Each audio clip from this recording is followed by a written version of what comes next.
ভদ্র থাকা দিন শেষ, ট্রাম্পের এমন হুমকিকে ছাড় দিল না ইরান। কড়া ভাষায় জানালো, ঠিক করা আছে হামলার নতুন নিশানা। যুদ্ধ কি হবেই? মাত্র 24 ঘন্টা সময় আছে ট্রাম্পের হাতে। এরপরই সিদ্ধান্ত হবে ইরান যুদ্ধ চলবে কিনা। কোন মার্কিন আইন ভাঙতে পারে ইরান জয়ের স্বপ্ন? মৃত্যু সনদ নেই, তাই কবর থেকে বোনের কঙ্কাল তুলে নিয়ে ব্যাংকে ভাই। কেন এত অমানবিক ব্যাংক? করার নিয়ম নাকি গাফিলতি এর জন্য দায়ী? আসসালামু আলাইকুম, দেখছিলেন বাংলাভিশন ওয়ার্ল্ড নিউজ হেডলাইন। এবারে বিস্তারিত। ভদ্র সাজার দিন শেষ। সামাজিক মাধ্যমে মার্কিন প্রেসিডেন্ট ডোনাল্ড ট্রাম্পের নয়া হুমকিতে আবারও ক্ষেপেছে ইরান। পাল্টা হুঁশিয়ারি দিয়ে জানিয়ে রেখেছে, যুদ্ধবিরতির মধ্যে হামলার নতুন নতুন নিশানা ঠিক করেছে ইরান। শত্রুকে মোকাবেলায় পুরোদমে প্রস্তুত থাকার কড়া বার্তা দিয়েছে ইরানের সেনাবাহিনী।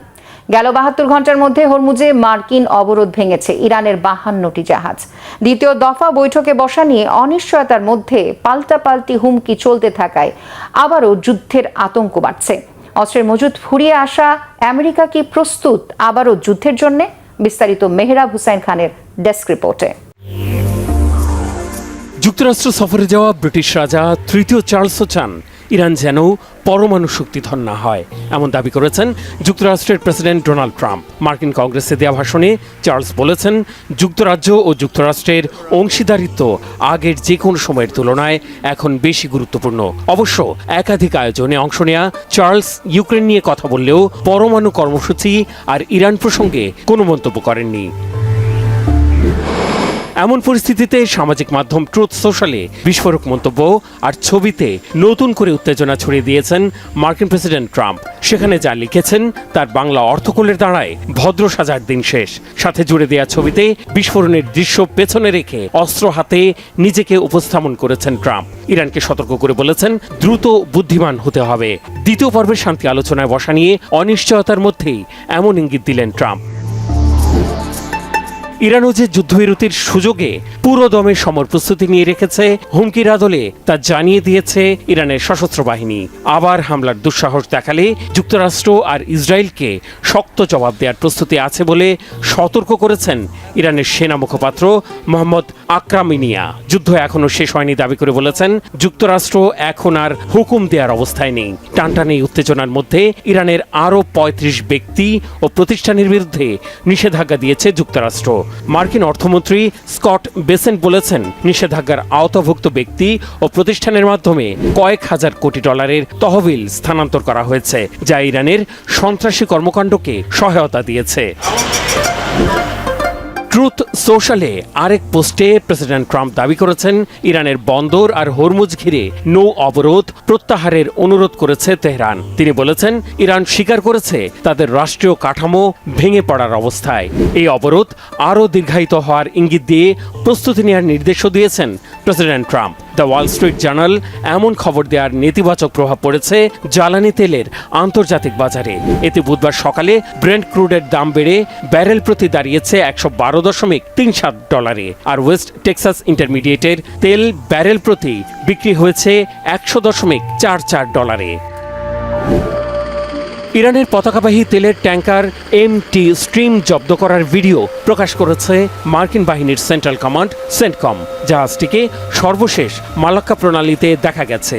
এক্স হ্যান্ডেলে সেন্টকমের দাবি, ইরান ঘিরে মার্কিন অবরোধের সুফল মিলছে। বলা হচ্ছে, অবরোধ কার্যকরের শুরুতে ইরানের চাবাহার বন্দরে 5টি জাহাজ নোঙর করা থাকলেও এই সংখ্যা এখন 20-এর বেশি। যদিও ভিন্ন তথ্য দিচ্ছে কৃত্রিম উপগ্রহ বা স্যাটেলাইটের ছবি। 28 এপ্রিলের ছবিতে চাবাহার বন্দরের কাছে অন্তত 8টি বড় তেলের ট্যাঙ্কার ও বেশ কিছু ছোট জাহাজের আনাগোনা ধরা পড়েছে, যা দেখে বোঝা যায় ইরান এখনো তেল উত্তোলন ও জাহাজে বোঝাই করা থামায়নি। যুক্তরাষ্ট্রের বিরুদ্ধে জলদস্যুতার অভিযোগ তুলে জাতিসংঘ মহাসচিব আর নিরাপত্তা পরিষদের সভাপতিকে চিঠি দিয়েছে ইরান, যেখানে 2টি বাণিজ্যিক জাহাজ জব্দের তথ্যপাত্র সংযুক্ত করেছে তেহরান। এছাড়া যুক্তরাষ্ট্রের নৌ অবরোধের তীব্র নিন্দা জানিয়ে নিরাপত্তা পরিষদে বক্তব্য দিয়েছেন জাতিসংঘে ইরানের রাষ্ট্রদূত আমির সাইদ ইরাভানি। এদিকে ইরানের ব্যস্ততম ইমাম খামেনি ইন্টারন্যাশনাল এয়ারপোর্টের কার্যক্রম স্বাভাবিক হয়েছে। 57 দিন পর পুরোদমে শুরু হলো এর কার্যক্রম। যুদ্ধ শুরুর আগে প্রতিদিন শতাধিক ফ্লাইট ওঠানামা করলেও বর্তমানে তা নেমে এসেছে 10%। যাত্রীদের আনাগোনা ধীরে ধীরে বাড়লেও দূর হয়নি গুরুতর নিরাপত্তা শঙ্কা। Mehrab Hussain Khan, Banglavision news desk. হাতে সময় আছে মাত্র 24 ঘন্টা বা একদিনের মতো। এরপরই সিদ্ধান্ত হবে মার্কিন প্রেসিডেন্ট ডোনাল্ড ট্রাম্প যুদ্ধ চালিয়ে যেতে পারবেন কিনা। আর এই সিদ্ধান্তে ট্রাম্পের নতুন শত্রু হয়ে দাঁড়িয়েছে তার নিজ দেশের আইন। আসছে 1 মে কংগ্রেসের অনুমোদন না পেলে থমকে যেতে পারে ট্রাম্পের সামরিক পরিকল্পনা। মার্কিন আইন বলছে কংগ্রেসের অনুমতি ছাড়া বিশেষ ক্ষমতায় 60 দিনের বেশি যুদ্ধ চালাতে পারে না কোনো প্রেসিডেন্ট। দেশের ভেতরে তীব্র বিরোধিতা আর আকাশচুম্বী খরচের তোয়াক্কা না করে নিজের ইমেজ বাঁচাতে আইন ভাঙার ঝুঁকি নেবেন কি ট্রাম্প, নাকি চোরাপথে আইন এড়িয়ে তিনি চালিয়ে যাবেন এই ব্যয়বহুল যুদ্ধ? হাফিজুল ইসলামের ডেস্ক রিপোর্টে বিস্তারিত। ইরান ইস্যুতে নতুন বিপদে পড়তে যাচ্ছেন মার্কিন প্রেসিডেন্ট ডোনাল্ড ট্রাম্প। কারণ আগামী মে মাসের 1 তারিখের মধ্যে তাকে প্রমাণ করতে হবে ইরানের বিরুদ্ধে এই যুদ্ধ চালিয়ে যাওয়ার বৈধ অধিকার ট্রাম্পের আছে। আমেরিকার 1973 সালের ওয়ার পাওয়ার অ্যাক্ট অনুযায়ী কংগ্রেসের অনুমতি ছাড়া কোনো প্রেসিডেন্ট 60 দিন বা 2 মাসের বেশি যুদ্ধ চালিয়ে যেতে পারেন না। তেহরান ও ওয়াশিংটনের মধ্যে ভঙ্গুর যুদ্ধবিরতি চালু থাকলেও অনেকটাই স্থবির হয়ে গেছে স্থায়ী চুক্তির প্রচেষ্টা। যুদ্ধের ময়দানে জেতা তো দূরের কথা, ট্রাম্প পড়তে যাচ্ছেন মার্কিন আইনের ফাঁদে। সেক্ষেত্রে কংগ্রেস ও হোয়াইট হাউসের অভ্যন্তরীণ দ্বন্দ্ব কিভাবে সামাল দেবেন তিনি? নিজের মুখ রক্ষায় শেষ পর্যন্ত কি আইন ভেঙেই ইরানে যুদ্ধ চালিয়ে যাবেন ট্রাম্প? উপসাগরীয় অঞ্চলে ইরানের বিরুদ্ধে নতুন করে ব্যয়বহুল দ্বন্দ্বে জড়াতে ভয় পাচ্ছে যুক্তরাষ্ট্র, এমনটাই ধারণা অনেক বিশ্লেষকের। শান্তি চুক্তি নিয়ে অনিশ্চয়তার মধ্যে ট্রাম্পের সবচেয়ে বড় বাধা কংগ্রেসের বেঁধে দেওয়া আইনি সময়সীমা। ওয়ার পাওয়ার্স রেজুলেশন নামের আইনটি তৈরি করা হয় মূলত প্রেসিডেন্টের একক ক্ষমতা নিয়ন্ত্রণের জন্য। নিয়ম অনুসারে যে কোনো যুদ্ধ শুরুর 48 ঘন্টার মধ্যে সেটা কংগ্রেসকে জানাতে হবে। 60 দিন পর কংগ্রেস সবুজ সংকেত না দিলে পিছু হটতে হবে মার্কিন বাহিনীকে। অবশ্য যুক্তরাষ্ট্রের নিরাপত্তার জন্য অত্যন্ত জরুরি লিখিতভাবে এটা জানিয়ে 30 দিন বাড়তি সময় পেতে পারেন ট্রাম্প। কিন্তু চলমান পরিস্থিতিতে কংগ্রেসের পূর্ণ সমর্থন পাওয়া ট্রাম্পের জন্য পাহাড় টপকানোর মতোই কঠিন হবে। ডেমোক্রেটরা তো বটেই, এমনকি ট্রাম্পের নিজ দলের অনেক রিপাবলিকান নেতাও যুদ্ধের খরচ এবং এর ভবিষ্যৎ নিয়ে চিন্তিত। তারা মনে করেন আমেরিকান জনগণের টাকায় বছরের পর বছর সংঘাত চালানো সম্ভব নয়। বিরোধী পক্ষ বরাবরই দাবি করে আসছে ট্রাম্প প্রশাসন বিলিয়ন বিলিয়ন ডলার খরচ করলেও সঠিক হিসাব বা তদারকির ধার ধারছে না। 60 দিনের বেশি সেনা মোতায়েনের জন্য অনুমতি পেতে হলে প্রতিনিধি পরিষদ ও সিনেট উভয় কক্ষেই সংখ্যাগরিষ্ঠতা সহ প্রস্তাব পাশ হতে হয়। কিন্তু রাজনৈতিক বিভাজনের মধ্যে ট্রাম্পের পক্ষে অনুমোদন পাওয়ার পথ প্রায় বন্ধ। ট্রাম্পের সামনে আইনি জটিলতা থাকলেও যুক্তরাষ্ট্রের ইতিহাস বলছে মার্কিন প্রেসিডেন্টরা এর আগেও আইন এড়িয়ে যাওয়ার রাস্তা বের করেছেন। 2001 এবং 2002 সালের বিশেষ সামরিক ক্ষমতা ব্যবহার করে পূর্ববর্তী অনেক প্রেসিডেন্টই যুদ্ধ চালিয়ে গেছেন কংগ্রেসকে পাশ কাটিয়ে। বারাক ওবামা থেকে শুরু করে খোদ ট্রাম্প নিজেও ইতিপূর্বে এই ক্ষমতার অপব্যবহার করে ড্রোন হামলা বা গুপ্ত হত্যার মতো ঘটনা ঘটিয়েছেন। এবারও প্রেসিডেন্ট ট্রাম্প হয়তো যুক্তি দেবেন ইরানের সংঘাত সরাসরি যুদ্ধ নয়, বরং আমেরিকার স্বার্থ রক্ষার একটি প্রচেষ্টা। যুক্তরাষ্ট্রের পরবর্তী প্রেসিডেন্ট নির্বাচন হবে 2028 সালে। বিশ্লেষকদের মতে সেই নির্বাচন সামনে রেখে রাজনৈতিক জুয়া খেলছেন ট্রাম্প। যদিও মার্কিন সংবিধানের সর্বশেষ সংশোধনী অনুসারে কোনো ব্যক্তি 2 মেয়াদের বেশি প্রেসিডেন্ট হতে পারেন না। সেক্ষেত্রে আগামী নির্বাচনে ট্রাম্পের প্রার্থী হওয়ার পথ আপাতত খোলা নেই। তবে ইরান যুদ্ধ থেকে ভালো কোনো চুক্তি আদায় না করে পিছু হটলে বিষয়টি ট্রাম্পের জন্য হবে বড় পরাজয়। ফলে আইনের ফাঁকফোকর ব্যবহার করে কংগ্রেসকে এড়িয়ে ট্রাম্প হয়তো মরিয়া চেষ্টা করবেন ইরানের বিরুদ্ধে সামরিক অবস্থান ধরে রাখতে। হাফিজুল ইসলাম, বাংলাভিশন। যুক্তরাষ্ট্রের ফ্লোরিডায় নির্মম হত্যার শিকার বাংলাদেশের শিক্ষার্থী জামিল লিমনের মরদেহ 2-1 দিনের মধ্যে দেশে ফেরত পাঠানো হবে বলে জানিয়েছে বাংলাদেশ দূতাবাস। হত্যার শিকার অপর বাংলাদেশের শিক্ষার্থী নাহিদা বৃষ্টির মরদেহ এখনও শনাক্ত হয়নি। 28 এপ্রিল হিলসবোরো কাউন্টি আদালতের নথিতে প্রসিকিউটররা জানিয়েছেন লিমনের রুমমেট হিসামই এই দ্বৈত হত্যাকাণ্ডের মূল হোতা। লিমনের রুমমেট হিসাম সালে আবু গরবেহ যে হত্যাকারী তার প্রমাণ আদালতে উপস্থাপন করেছে তদন্তকারী সংস্থা। হিসামকে 2টি হত্যা মামলায় জামিন ছাড়া কারাগারে রাখার নির্দেশ দিয়েছে আদালত। ওয়াশিংটনে বাংলাদেশ দূতাবাসের প্রেস মিনিস্টার গোলাম মোর্তজা মঙ্গলবার ফেসবুক পোস্টে জানিয়েছেন, লিমনের মরদেহ টেম্বার কর্তৃপক্ষের কাছে হস্তান্তর করেছে পুলিশ। মিয়ামির বাংলাদেশ কনসুলেট বাংলাদেশ কমিউনিটির সঙ্গে আলোচনা করে কর্তৃপক্ষের কাছে মরদেহ হস্তান্তরের সিদ্ধান্ত নিয়েছে। এর আগে মিয়ামির বাংলাদেশ কনসুলেট লিমনের পরিবারের সম্মতি নিয়েছে। মুসলিম রীতিতে মরদেহের পরবর্তী সকল প্রক্রিয়া সম্পন্ন হবে। তিনি আরও জানান, মরদেহ দেশে ফেরত পাঠানোর প্রক্রিয়া সম্পন্ন হতে আরও 2 থেকে 1 দিন সময় লাগতে পারে। যুক্তরাষ্ট্রের ইউনিভার্সিটি অব সাউথ ফ্লোরিডার পিএইচডি করছিলেন লিমন। গেল 16 এপ্রিল নিখোঁজ হওয়ার প্রায় 10 দিন পর গত শুক্রবার তার মরদেহ উদ্ধার করেছে পুলিশ। যুক্তরাষ্ট্রের 250তম স্বাধীনতা দিবস উপলক্ষে জুলাইয়ে আসছে বিশেষ পাসপোর্ট, যেখানে থাকবে ডোনাল্ড ট্রাম্পের ছবি, জাতীয় পতাকা ও স্বাধীনতার ঘোষণাপত্রের নকশা। হোয়াইট হাউস জানিয়েছে এটি সীমিত সংস্করণ। তবে প্রশ্ন উঠেছে, রাষ্ট্রীয় নথিতে কেন প্রেসিডেন্টের ছবি? রাষ্ট্র বড় নাকি নেতা বড়? মোর্শেদ আলমের ডেস্ক রিপোর্ট। বিশ্বের সবচেয়ে দামি পাসপোর্টগুলোর মধ্যে অন্যতম প্রভাবশালী পাসপোর্ট যুক্তরাষ্ট্রের। দেশটির অন্যতম গর্বের ও পরিচয়ের গুরুত্বপূর্ণ দলিলও এটি।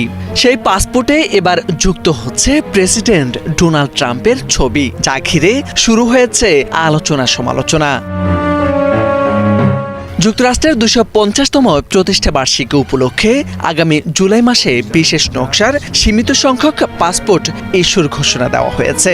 এই পাসপোর্টে যুক্ত করা হয়েছে প্রেসিডেন্ট ডোনাল্ড ট্রাম্পের ছবি। হোয়াইট হাউস ও পররাষ্ট্র দপ্তর প্রকাশিত নকশায় দেখা যায়, পাসপোর্টের পাতায় ট্রাম্পের ছবির সামনে যুক্তরাষ্ট্রের জাতীয় পতাকা এবং পেছনে স্বাধীনতার ঘোষণাপত্রের দৃশ্য রাখা হয়েছে।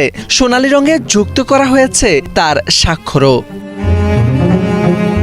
এই উদ্যোগটি নেওয়া হয়েছে যুক্তরাষ্ট্রের স্বাধীনতার ঘোষণাপত্রের 250 বছর পূর্তি উদযাপনের অংশ হিসেবে। এ উপলক্ষে দেশজুড়ে আয়োজন করা হবে নানা অনুষ্ঠান। পররাষ্ট্র দপ্তরের মুখপাত্র জানিয়েছেন, বিশেষ এই পাসপোর্টগুলো সীমিত সংখ্যায় প্রকাশ করা হবে এবং নির্দিষ্ট আবেদনকারীরাই তা সংগ্রহ করতে পারবেন। তবে বিষয়টি নিয়ে শুরু হয়েছে বিতর্কও, কারণ সাধারণত রাষ্ট্রীয় নথিতে ইতিহাস, ঐতিহ্য বা জাতীয় প্রতীক স্থান পেলে বর্তমান কোন নেতার ছবি যুক্ত করার নজির খুবই বিরল। এর আগেও ট্রাম্প প্রশাসন বিভিন্ন রাষ্ট্রীয় উদ্যোগে তার নাম, ছবি বা স্বাক্ষর যুক্ত করার চেষ্টা চালিয়েছিল। এমনকি জাতীয় উদ্যান, মুদ্রা নকশা এবং গুরুত্বপূর্ণ নামকরণীয় তার উপস্থিতি বাড়ানোর উদ্যোগ দেখা গেছে। সমালোচকদের মতে রাষ্ট্রীয় প্রতীকে ব্যক্তির উপস্থিতি বাড়ানো গণতান্ত্রিক চর্চার সঙ্গে কতটা সামঞ্জস্যপূর্ণ তা নিয়েই উঠেছে প্রশ্ন। অন্যদিকে সমর্থকদের দাবি, এটি একটি ঐতিহাসিক মুহূর্তকে স্মরণীয় করে রাখার অংশ। প্রশ্ন উঠেছে, রাষ্ট্র বড় নাকি ট্রাম্পের মতো ব্যক্তি বড়? মোর্শেদ আলম, বাংলা ভিশন।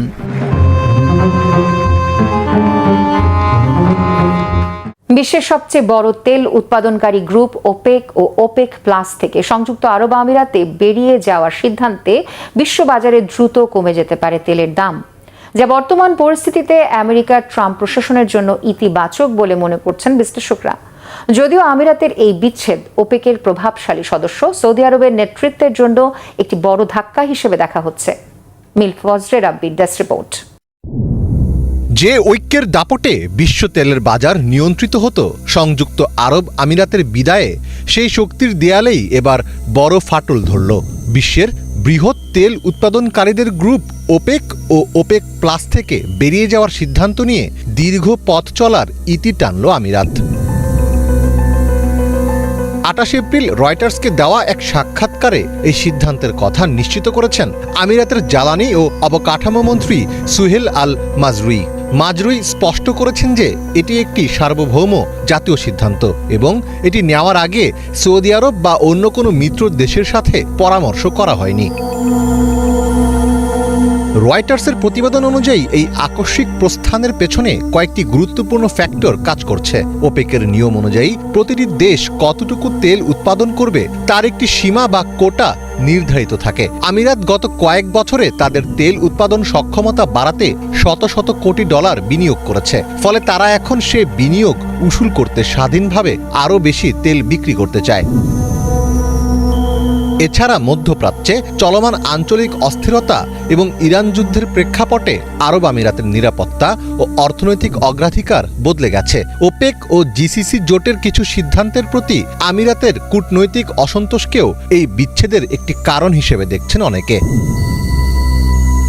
আমিরাতের এই বিচ্ছেদ ওপেকের প্রভাবশালী সদস্য সৌদি আরবের নেতৃত্বের জন্য একটি বড় ধাক্কা হিসেবে দেখা হচ্ছে। তবে আমিরাতের ওপেক থেকে বেরিয়ে যাওয়ার সিদ্ধান্তে বিশ্ববাজারে তেলের দাম দ্রুত কমে যেতে পারে, যা বর্তমান পরিস্থিতিতে যুক্তরাষ্ট্রের জন্য ইতিবাচক বলেই মনে করছেন বিশ্লেষকেরা।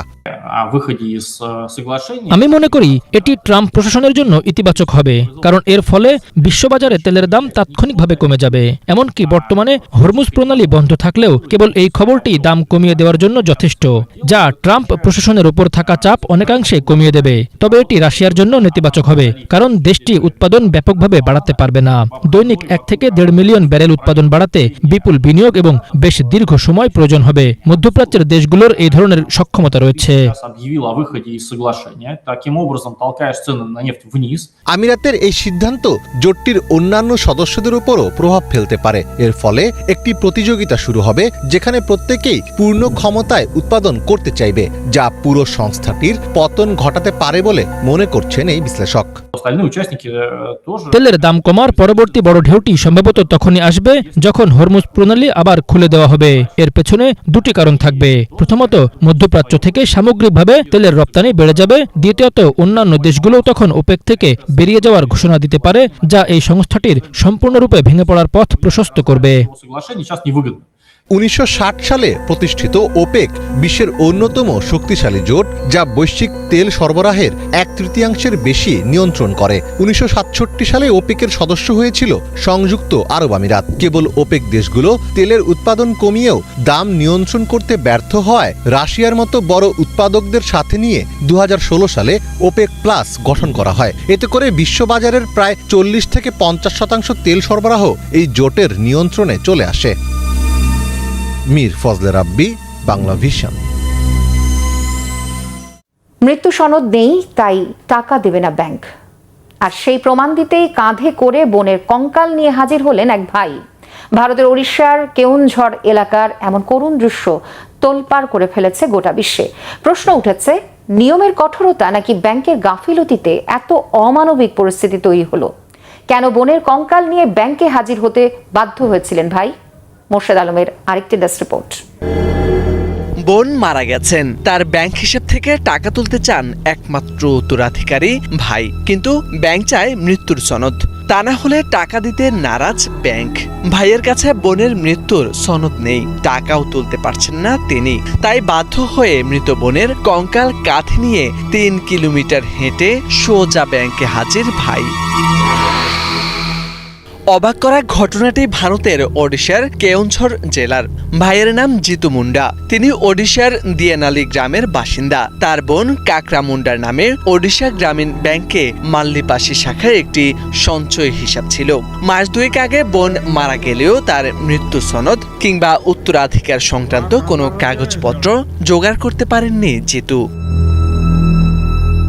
ভারতীয় 19,300 রুপি তুলতে গিয়ে ব্যাংক থেকে খালি হাতে ফিরতে হয় তাকে।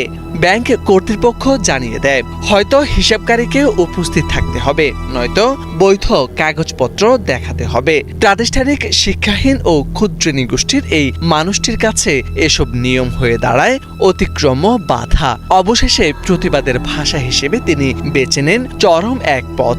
গ্রামের শ্মশান থেকে বোনের দেহবশেষ তুলে এনে কাপড় মুড়িয়ে কাঁধে তুলে নেন। এরপর প্রচন্ড গরমে 3 কিলোমিটার পথ হেঁটে সোজা ব্যাংকে হাজির হন তিনি। এই দৃশ্য দেখে স্তম্ভিত হয়ে যান উপস্থিত সবাই। কেউ সমবেদনা জানান, কেউ ক্ষোভ প্রকাশ করেন। চাইলে গ্রাম প্রধানের মাধ্যমে বিষয়টি যাচাই করা যেত, কিন্তু ব্যাংক নথিকেই বড় করে দেখেছে। খবর পেয়ে পুলিশ ঘটনাস্থলে এসে জিতুকে শান্ত করে। তারা জানিয়েছে, মানবিক দিক বিবেচনায় দ্রুত সমস্যার সমাধান করা হবে এবং ব্যাংক কর্তৃপক্ষের কাছেও জবাব চাওয়া হবে।